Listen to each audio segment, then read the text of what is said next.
আমরা আজ যে শিরোনামটি রেখেছি সেই প্রশ্নটি দুজনের কাছে আমি করতে চাই শুরুতেই, যে সরকারের চরিত্রে নতুনত্ব দেখছেন কি? জনাব আব্দুল নূর তুষার, কি বলবেন? এত তাড়াতাড়ি সরকারের চরিত্রে নতুনত্ব আবিষ্কার করা যাবে না। সংসদ অধিবেশন আহ্বান হলে তাদের সাংসদদের বক্তব্য শোনার পর, তাদের বিভিন্ন মন্ত্রীর এবং মন্ত্রণালয়ের কাজকর্ম দেখার পর, তাদের সিদ্ধান্তগুলি যখন আমরা পর্যালোচনা করতে শুরু করব, তখন নতুনত্ব অথবা পুরনত্ব ধরা পড়বে। তবে একটি বক্তব্যে আমি একটু দুঃখ পেয়েছি বা আশাহত হয়েছে, সেটি হচ্ছে যে পরিবহন সংক্রান্ত বিষয়ে মন্ত্রী তার প্রতিমন্ত্রীদের উপস্থিতিতে বলেছেন যে সমঝোতার ভিত্তিতে আদায় করা চাঁদা চাঁদা না, এবং মালিক শ্রমিক সমঝোতার ভিত্তিতে যে চাঁদা আদায় করে সেটা কল্যাণে ব্যবহৃত হয়। সমঝোতার ভিত্তিতে এটাও বলেছেন যে এই চাঁদা কল্যাণে ব্যবহৃত হয়। আবার এটাও বলেছেন যে সাধারণত সরকারি দলের সমর্থিত যেসব শ্রমিক সংগঠন থাকে তারা একটু আধিপত্য বিস্তার করে। এই কথাগুলি তিনি বলেছেন। আমার কাছে মনে হয়েছে এগুলো তো পুরান কথা। এই বক্তব্যে চাঁদাবাজদের উৎসাহিত করবে কি? উৎসাহ পাবে কিনা এটা জানি না, কিন্তু এই বক্তব্য পুরনো সেই নিয়মকেই স্থাপিত করেছে যে এগুলো ছিল, এগুলো আছে, এবং এগুলিকে উনি চাঁদা বলে মনে করেন না। এই জিনিসটা আমাকে দুঃখ দিয়েছে। এগুলো অবশ্যই চাঁদা। অনিয়মতান্ত্রিকভাবে অডিট কিংবা কোনো জবাবদিহিতা ছাড়া কোনো বেসরকারি সংগঠন সবার কাছ থেকে এইভাবে চাঁদা তুলতে পারে না।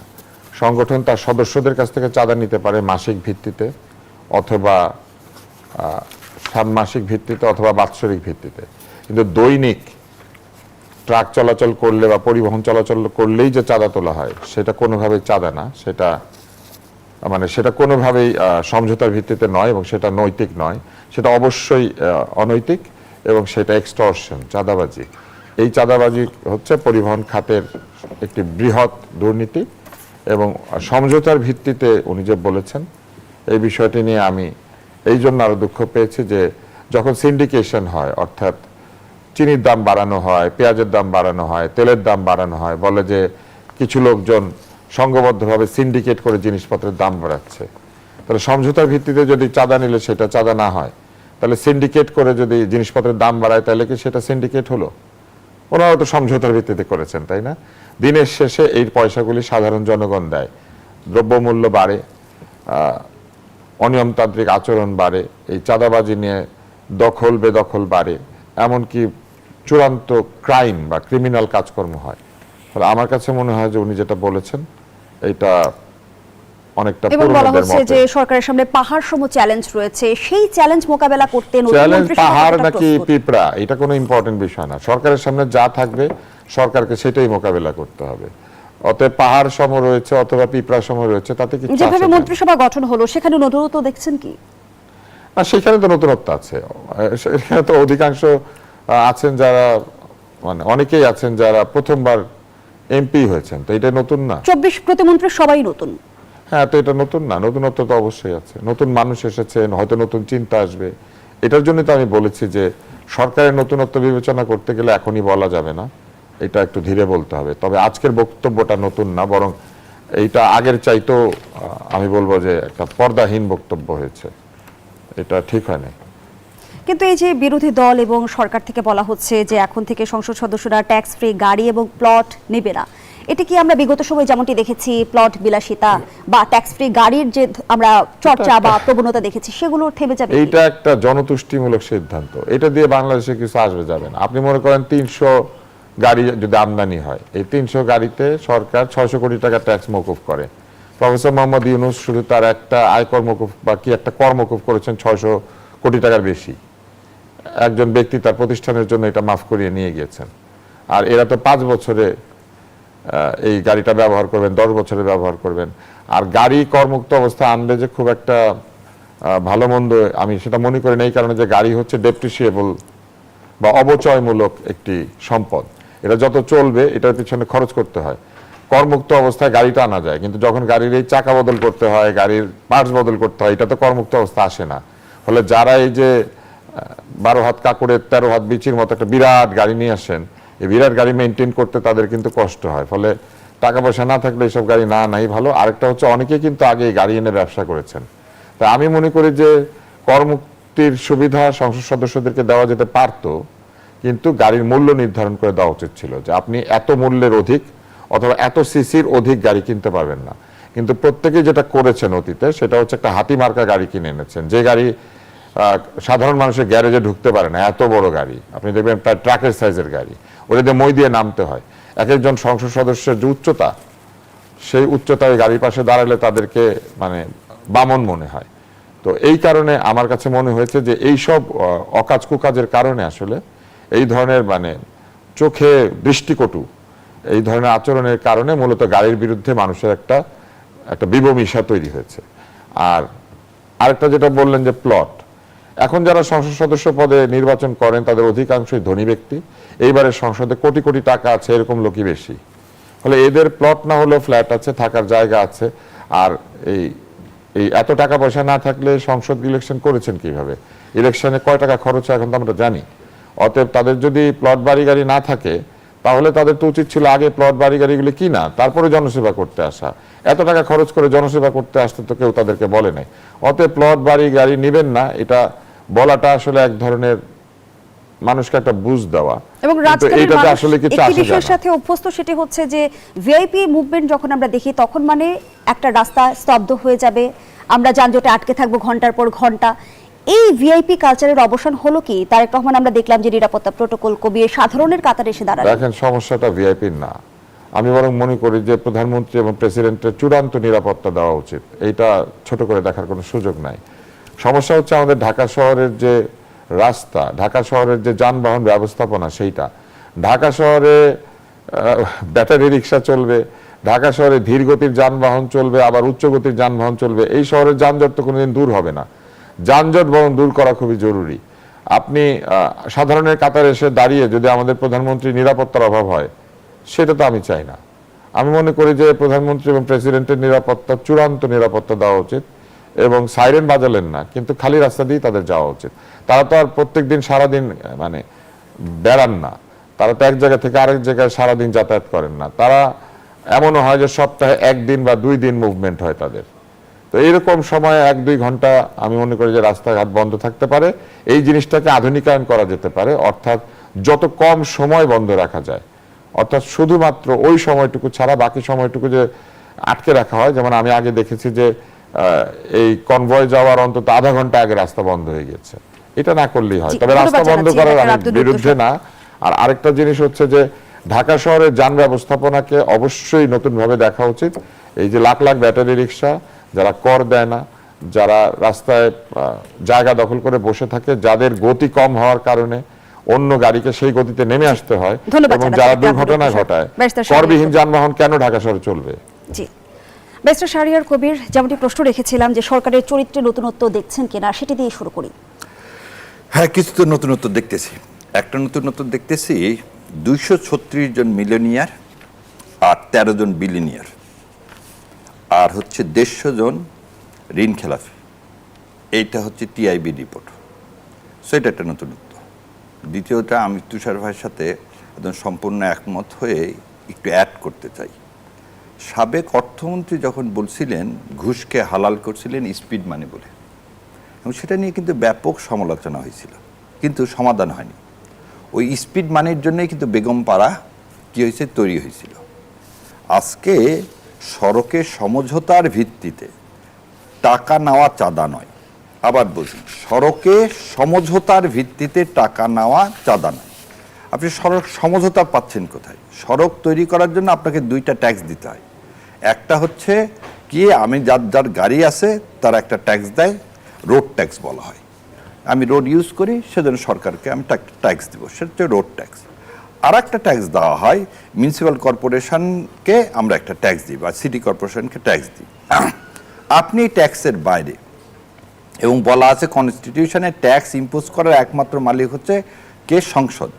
এই সংসদের বাইরে আপনি যখন বলবেন সমঝোতার ভিত্তিতে টাকা নেওয়া, মানে এই যে কি বলবো, যে আউটসাইড যে কোনো কিছু যদি আপনি কম্প্রোমাইজ করে নেন, তাহলে সেটা কি হয়ে যাবে? লেজিটিমাইজ হয়ে যাবে। তাহলে আপনার আবার বেগমপাড়া তৈরি হবে। সো এই একটা উর্দুতে মানুষ অনেকে বলতো, ওটা বাংলায় বলে, আমরা ইংল্যান্ড থেকে শিখছি, যে বোতল হয়তো ডিফারেন্ট কিন্তু হুইস্কি এক। সো আপনার এই যে ভিতরের যে জিনিসটা সেটা একই যদি থাকে তাহলে তো জুলাই সনদ বলেন, আমাদের গণ অভ্যুত্থান বলেন, আমাদের বিপ্লব বলেন, আমাদের নতুন বাংলাদেশ গড়ার যে প্রত্যয় বলেন, সব কিছুই কিন্তু ভুলণ্ঠিত হলো। এবং আর একটা জিনিস দেখেন যে মাননীয় প্রধানমন্ত্রী উনি তার প্রথম দিনের ভাষণে বলেছিলেন যে বিচার কি হবে, আইনের প্রতি সবাই শ্রদ্ধাশীল হবে, এটা বলেছিলেন। ওনারা প্রথমেই শপথ গ্রহণের দিনই সকালবেলায় সেটার ব্যত্যয় ঘটালেন। আর ভাই যে কথা বলছে আমি এই কথাতে একটু অ্যাড করতে চাই, সেটা হচ্ছে যে উনি আরিচা গেছিলেন ইয়াতে, আরে আরিচা রোডটা 4 ঘন্টা বন্ধ ছিল, উনি যেটা জানার পরে স্মৃতিসৌধে যাওয়ার জন্য, তারপর উনি বললেন যে না, রাস্তা বন্ধ থাকবে না। ব্রিটেনের প্রাইম মিনিস্টারকে রাস্তা বন্ধ করে একসময় সে আসতো, তখন ওনাকে প্রশ্ন করা হয়েছিল যে আপনি এই রাস্তা বন্ধ করতে পারেন না। উনি বললো হ্যাঁ ঠিক আছে, রাস্তা বন্ধ করব না, আমি সাধারণের মতো আসবো, তো আমি যত সেকেন্ড লেট হব এই দেশটা তত সেকেন্ড লেট হয়ে যাবে। কারণ উনি ধরে নেন একটা কথার কথা বললাম, 4টার সময় মিটিং, আমরা কোনো জায়গায় 2 ঘন্টা আগে যদি ওনাকে বের হতে হয় তাহলে এই 2 ঘন্টা রাষ্ট্রের জন্য অপচয়, কারণ এই 2 ঘন্টা হচ্ছে তার সিদ্ধান্ত নেওয়ার সময়। সেই জন্যে এগুলো হচ্ছে সস্তা জনপ্রিয়তা, যে তিনি লাইটে দাঁড়াবেন এবং তারপরে সে কনভয় নিয়ে যাবেন, নিরাপত্তার চেয়ে আমার কাছে মনে হয় এটা তার সস্তা জনপ্রিয়তা। দ্বিতীয় কথা, আপনাকে একদিন মাত্র আপনি সচিবালয়ে যান, তাছাড়া তো আপনার ঢাকা শহরে মুভমেন্ট করার কিছু নাই। কিন্তু আমরা অতীতে যেটা দেখছি যে পুলিশ থাকবে, মানুষ উল্টা দিকে দাঁড়ায় থাকবে, সেটা তো সে কালচারও যেমন আমরা চাই না, আবার এই কালচারও চাই না আমার দেশটা কোনো কারণে কি হয়ে যাক, পিছিয়ে যাক। আর কালকে যতগুলো মন্ত্রণালয়ের মন্ত্রীরা বলছেন একটা কথা কোনো নতুনত্ব, ভাই এটা ভালো বলতে হবে, যেমন ডাক্তারদের কথা বলছে যে তারা যেন সকাল 9টা থেকে 5টা পর্যন্ত আসে, এটা ইনশিওর করবো। আমরা তো সেটা বলিনি, আমরা বলছি কি হেলথ সিস্টেমটাকে চেঞ্জ করার বিষয়। NHS মানে মাননীয় প্রধানমন্ত্রী তো 17 বছর থাকছেন ইংল্যান্ডে, he have a very good idea how NHS starts work. আমাদের এখানে সাধারণ মানুষ প্রতিটা মেডিকেল কলেজে বা হাসপাতালে চিকিৎসা পাবে, এই নিশ্চয়তা করতে হবে। এর জন্যে যে কি রিফর্ম করা হবে সে বিষয়ে কিন্তু কোনো কিছু আমরা শুনিনি। বা এই যে ভূমি মন্ত্রণালয় বলেন বা অন্য একটা মাত্র কারণ দেখলাম যে আমার কাছে প্রশংসাদার, সেটা হচ্ছে আইন মন্ত্রণালয়, মাননীয় আইনমন্ত্রী যেটা বলছেন যে আপনি দেখেন, একজন বলতেছে সড়কের সমঝোতার ভিত্তিতে টাকা নেওয়া চাঁদা নয়, আর আরেকজন কি বলছে, যে বেতন দেওয়া হয় সেই বেতনে যদি আপনি আইনের শাসন প্রতিষ্ঠা করতে না পারেন আপনি চাকরি ছেড়ে দিয়ে চলে যান। স্ট্যান্ডিংটা দেখেন। সেই জন্যে মাননীয় আইনমন্ত্রীকে আমি অন্তঃস্থল থেকে কৃতজ্ঞতা জানাই, প্রকাশ করে যে his message is very clear, যে আইনের শাসন প্রতিষ্ঠা করতে গেলে তুমি কম্প্রোমাইজ করে না, আমার এখানে তো 2 জন দিয়ে চলে না, আরও 4 জন লাগবে, ওই জন্য সেরেস্তাদেরকে দিয়ে আমি টাকা তুলবো বা আমি অন্য উপায়ে টাকা তুলবো, কারণ আমাদের কোর্টে তো এসির ব্যবস্থা সরকার করেনি। তার খুবই ক্লিয়ার যে না, যেরকম আছে এই অবস্থাতে যদি আপনি আইনের শাসন প্রতিষ্ঠা করতে পারেন থাকবেন, না হলে থাকবেন না। সো সেম জিনিসটাই সড়ক ও জনপথ মন্ত্রণালয়ের কাছ থেকে আশা করা উচিত ছিল, যে চাঁদার বিরুদ্ধেই বোধহয় আমরা প্রথম বলছিলাম যে সারা দেশে চাঁদা বন্ধ করতে হবে, দুর্নীতি বন্ধ করতে হবে। দুর্নীতি যে রূপেই আনা হোক না কেন সেটা কোনোদিন মানুষের কল্যাণকর হবে না। যেমনটি এনসিপির আহ্বায়ক নাহিদ ইসলাম বলেছেন, গণভোট বাতিল হলেই নির্বাচনও প্রশ্নবিদ্ধ হবে। গণভোট ও নির্বাচন এই দুটির আইনি ভিত্তি কি একে অপরের উপর নির্ভর? গণভোট বাতিল হলেই নির্বাচনও প্রশ্নবিদ্ধ হবে, এমন মন্তব্য করেছেন এনসিপির আহ্বায়ক নাহিদ ইসলাম। জানতে চাই, গণভোট ও নির্বাচন এ দুটির আইনি ভিত্তি কি একে অপরের উপর নির্ভরশীল? আপনি আইনি যদি দৃষ্টিকোণ থেকে বিষয়টি আমাদের বুঝিয়ে বলেন। আচ্ছা, প্রথম জিনিস হচ্ছে আপনাকে আগে বলতে বলতে একটা জিনিস বোধহয় ভুলে গেছি, সেটা হচ্ছে এই মন্ত্রিসভার আর একটা মানে অন্যতম বৈশিষ্ট্য বা ক্যারেক্টারিস্টিক্স, কিছু গুপ্ত মানুষও কি হয়েছেন, মন্ত্রী হয়েছেন। এবং আর একটা জিনিস সবচেয়ে বড় যেটা গুপ্ত বলতে কাদের বোঝাতে চাইছেন? বলতেছি তার নাম, তিনি হচ্ছে খলিল সাহেব। সেটা হচ্ছে যে দল স্টেটমেন্ট দিল 2টা ছাত্র উপদেষ্টার বিষয়, যে আপনারা যদি রাজনৈতিক দল করতে চান তাহলে আপনারা কি পদত্যাগ করে তারপর মাঠে আসেন, এবং 2টা ছেলে কিন্তু পদত্যাগ করে মাঠে আসছে। কিন্তু সেই দলই আবার যখন এই খলিল সাহেবের কিন্তু অপসারণও বিএনপি দাবি করেছিল, এবং সবচেয়ে জোরে সোরে, এবং যে কয়জন উপদেষ্টার বিরুদ্ধে অভিযোগ করেছিলেন তার মধ্যে কিন্তু উনি ছিলেন। কিন্তু হঠাৎ করে তাকে পররাষ্ট্র মন্ত্রণালয় দেওয়া হলো, এবং সবাই যখন জানে he is a close friend of Ajit Doval, এবং কি কারণে দেওয়া হলো আমরা জানি না, কিন্তু এটা মনে হয় এই সরকারের জন্য খুব একটা সুখকর হবে না। এবার আপনার প্রশ্নের উত্তরে আসি, সেটা হচ্ছে আমরা সবাই বলতেছি যে আইন মেনে চলব, এবং এখানে একটা কথা বলা হচ্ছে যে সংবিধান অনুযায়ী ইউনূস সরকার গঠন হয়েছে, এবং তৃতীয় তফসিলের কথা বলা হচ্ছে সেখানে যেহেতু শপথের বিধান নাই সেই জন্যে এই জুলাই সনদের শপথ নিতে পারবেন না বিএনপি। তা আমার ব্যক্তিগত মতামত হচ্ছে তৃতীয় তফসিলে ডক্টর ইউনূস সাহেবের এন্ট্রিম গভর্নমেন্টের কোনো বিধান কনস্টিটিউশন ছিল না, সেটা 106 দিয়ে সুপ্রিম কোর্টের কাছ থেকে নিলেন, কিন্তু সুপ্রিম কোর্ট তো আর বলেনি তৃতীয় তফসিলে একটা শপথ কি আপনারা অ্যাড করেন। তাহলে যে শপথটা নিছেন উপদেষ্টারা এবং মানে ডক্টর মোহাম্মদ ইউনূস, সেই শপথটা তৃতীয় তফসিলে নাই এবং আজও নেই।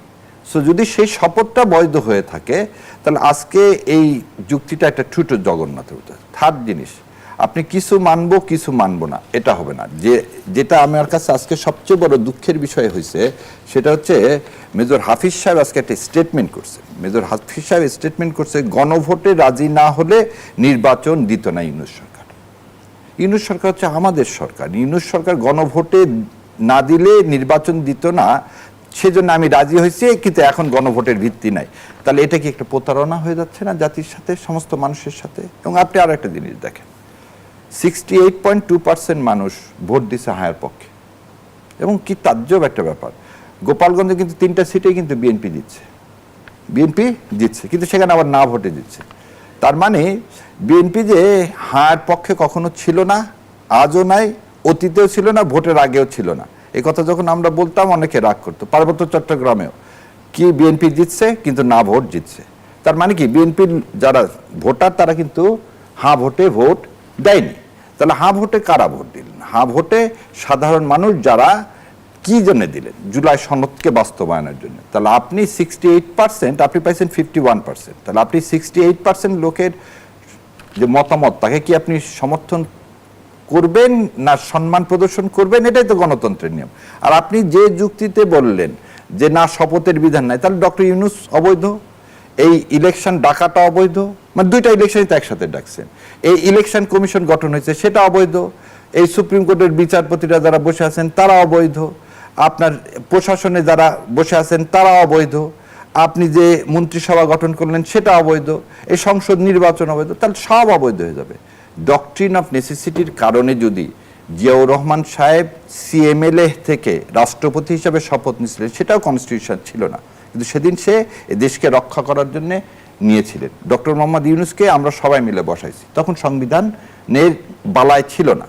আজকে এই ইলেকশনটা হতে হবে গণতন্ত্রের জন্য, সেটাও আমরা করেছি। সো আপনি মেনে নিয়ে যখন ভোট করছেন তখন, এবং আরও একটা জিনিস দেখেন, এইটা এই 25 তারিখে আসছিল গণভোটের, এটা যদি আপনি আদেশটাকে ইলিগালি ভাবতেন তাহলে আপনি রিট ফাইল করতেন, করে চ্যালেঞ্জ করতেন। ভোটের পরে কেন বললেন যে না ওটা আমি একটা চাণক্য পলিসি নিয়েছিলাম, ভোট হয়ে যাক তারপর আর আমি এটাকে অস্বীকার। ধন্যবাদ জানাচ্ছি ব্যারিস্টার শাহরিয়ার কবির। ডাক্তার আব্দুল নূর তুষার, গণভোটে হ্যাঁ জয়যুক্ত হবার পর নতুন করে কেন সংকট তৈরি হচ্ছে? জুলাই সনদ বাস্তবায়নের ক্ষেত্রে বিএনপির কোনো অনীহা আছে কি? সংকট তো এখনো তৈরি হয় নাই। যেটি হয়েছে সেটি হচ্ছে বিএনপি বলেছে শপথ গ্রহণের প্রক্রিয়াটিকে বৈধ করার জন্য তারা পরে শপথ নিচ্ছে, কারণ এখন যদি তারা শপথ নেয় শপথটা ঠিক বৈধ হবে না। এটি করার পেছনে বিএনপির যুক্তি আছে। একটি হচ্ছে যে একটু আগে যে যুক্তিটা এসেছিল যে ইউনূস সরকার যে শপথ নিয়েছে বা সরকার পরিচালনা করেছে এটাকে বৈধ, আসলে তো বৈধ না। তারাই বৈধতা নিয়েছিলেন, বৈধ না জানতেন বলেই বৈধতা নিয়েছিলেন। সংবিধানের, প্রচলিত সংবিধান যেটি বাংলাদেশের আছে এখন, সেই সংবিধানেরই ধারা অনুযায়ী তারা 106 রেফারেন্স নিয়েছিলেন। তার মানে তারা সংবিধানকে মেনেই রেফারেন্সটা নিয়েছেন। আর শপথের যে বাক্য, সেটা যেহেতু ওই শপথ ছিল না, যেটি তৃতীয় তফসিলের কথা শাহরিয়ার বলেছেন, সত্যি সেটা তো নাই। এটা যে তারা বানিয়ে নিয়েছেন নিজে নিজে, এটা তো একটা অবৈধ কাজই করেছেন। এটাও তারা চাইলে একইভাবে রেফারেন্স নিয়ে তৈরি করতে পারতেন, অথবা তারা যেটা নিয়েছেন এখন সেটাকে বৈধতা দেওয়ার দায়িত্ব পড়েছে বর্তমান সংসদের। বর্তমান সংসদ যদি মনে করে বিগত সরকারের যে কাজগুলি আইনি বৈধতা দেওয়া প্রয়োজন তারা সেটা দিতে পারবেন, এটা দিতে কোনো বাধা নাই। এবং সেইগুলিকে চ্যালেঞ্জ করে কেউ কোর্টেও যেতে পারবে, আবার কোর্ট থেকে রেফারেন্স আনতে পারবে, অতএব সেখানেও কোনো বাধা নাই। অবশ্যই ডক্টর মোহাম্মদ ইউনূস সরকার একটি ডক্ট্রিন অফ নেসেসিটি থেকে এসেছেন।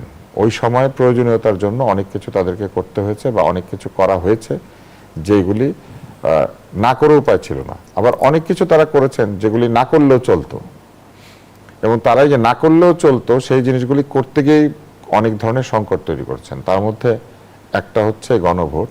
গণভোট পরেও হতে পারত।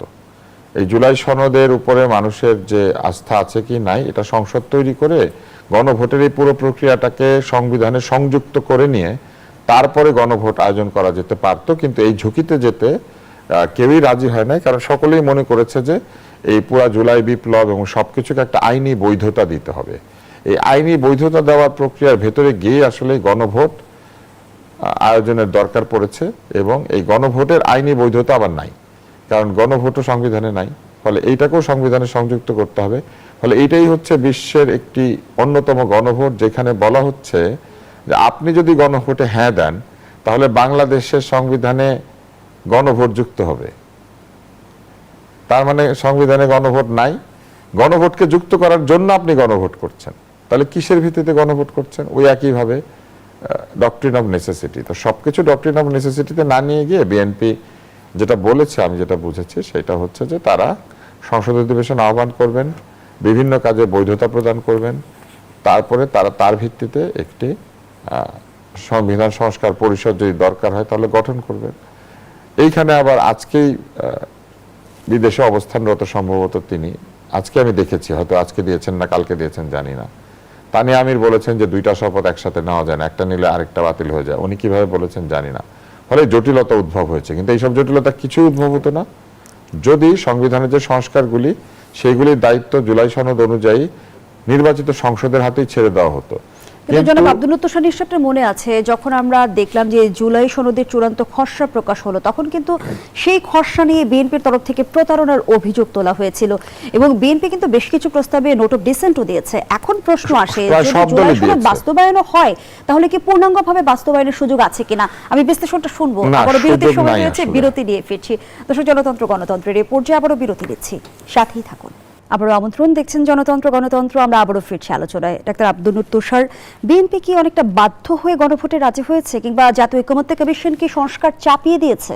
আমি অবশ্য এই ক্ষেত্রে আমি বলবো যে বিএনপি যদি বলে যে তারা বাধ্য হয়ে রাজি হয়েছে, কেউ চাপিয়ে দিয়েছে, তাহলে বিএনপি এত শক্তিশালী দল, বিএনপির ক্ষমতাকে চ্যালেঞ্জ করতে পারে যদি একটা অন্তর্বর্তী সরকার যার কিনা ওই রকম বৈধতাই নাই, তাহলে তো আমি বলবো যে তারা দুর্বলতার পরিচয় দিয়েছে। ফলে বাধ্য হয়ে করেছে এই কথা যদি বলে, এটা সত্য হলেও বলা উচিত না।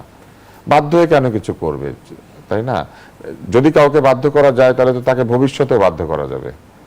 তো এইটা আসলে আমি মনে করি না যে সঠিক বক্তব্য।